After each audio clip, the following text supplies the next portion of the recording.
السلام علیکم، میں ہوں محمد شافع۔ سواگت ہے آپ کا MCG ڈپارٹمنٹ کے ڈیجیٹل پلیٹ فارم پر، اور اپنے فلسفے کے ساتھ حاضر ہوں آپ کو آواز کی داستان سنانے۔ تو آئیے آواز اور اتہاس کو اس خوبصورت سفر کی شروعات کرتے ہیں۔ تاریخ کبھی صرف کتابوں میں نہیں لکھی جاتی، کبھی کبھی وہ ہوا میں گونجتی ہے، ریڈیو کی ترنگوں پر سفر کرتی ہے اور پیڑھیوں کی یادوں میں بس جاتی ہے۔ مائکروفون کے اس پار ایک شخص کھڑا تھا اور اس پار پورا ملک سن رہا تھا، اطمینان سے، خاموشی سے، اعتبار کے ساتھ۔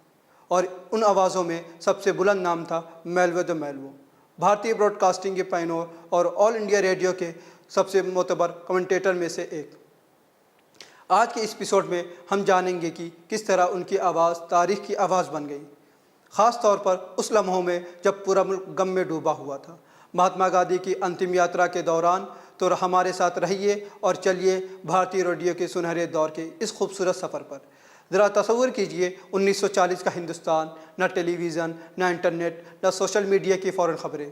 ریڈیو ہی ملک کی دھڑکن تھا۔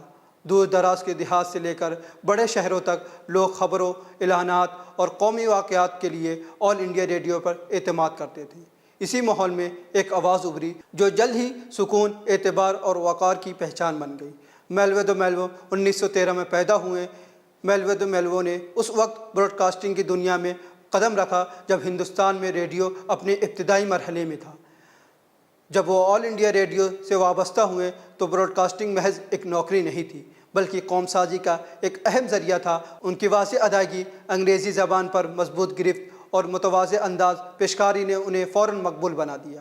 وہ نہ ناٹکیہ تھے، نہ سنسنی خیز، بلکہ پرسکون اور مطمئن، اور یہی سکون لوگوں کو دلوں میں اعتبار پیدا کرتا تھا۔ گاندھی جی کی انتم یاترا 30 جنوری 1948۔ مہاتما گاندھی کی شہادت نے پوری دنیا کو صدمے میں ڈال دیا۔ اگلے دن جب گاندھی جی کی انتم یاترا دلی کی سڑکوں سے آہستہ آہستہ گزر رہی تھی، تب لاکھوں کروڑوں لوگ ریڈیو کے ذریعے ان منظر کو سن رہے تھے۔ مائکروفون کے پیچھے موجود تھا میلوو دی میلوو۔ گھنٹوں تک انہوں نے بیان کیا، خاموش بھیڑ کا سمندر، انسانیت کا سیلاب، چہروں پر چھایا گہرا غم، اور آہستہ بڑھتا ہوا جنازے کا قافلہ۔ ان کی آواز میں درد بھی تھا، وقار بھی، غم بھی تھا، اور صبر بھی۔ سامعین نے بعد میں کہا کہ ان کی کمنٹری سنتے ہوئے ایسا محسوس ہوتا تھا جیسے وہ خود اس تاریخی لمحوں کا حصہ ہو، یا صرف رپورٹنگ نہیں تھی، یا آواز کے ذریعہ زندہ تاریخ تھی۔ آج بھی یہ براڈ کاسٹ بھارتی ریڈیو صحافت کے سب سے اثر انگیز لمحوں میں شمار کیا جاتا ہے۔ میلوو دی میلوو کا یقین تھا کہ صحافت میں ذمہ داری سب سے اہم ہوتی ہے۔ انہوں نے ہمیشہ ترجیح دی مبالغہ سے زیادہ درستی کو، ڈرامہ سے زیادہ وقار کو، اور ابہام سے زیادہ وضاحت کو۔ آزاد ہندوستان کی شروعاتی دور میں جب جذبات شدید تھے اور ملک اپنی پہچان تلاش کر رہا تھا، اس وقت ایسی پیشور اخلاقیات بہت ضروری تھی۔ انہوں نے آل انڈیا ریڈیو کے ایڈیٹوریل روایت کو مضبوطی دی اور نوجوان براڈ کاسٹر کی رہنمائی کی، جو آگے چل کر میڈیا کے اہم آواز بنے۔ ریڈیو صرف تفریح کا ذریعہ نہیں تھا، یا اتحاد کا پل تھا۔ اس نے زبانوں، علاقوں اور برادریوں کو آپس میں جوڑا تھا۔ میلوو دی میلوو کی آواز اعتبار اور بھروسے کی علامت بن گئی۔ انہوں نے ثابت کیا کہ صحافت اونچی آواز میں بولنے کا نام نہیں ہے، بلکہ سچائی اور بھروسہ مندی کا نام ہے۔ ان کا پورا کیریئر بھارتی پبلک براڈ کاسٹنگ کی بنیادی قیمتوں کو نمائندگی کرتا ہے۔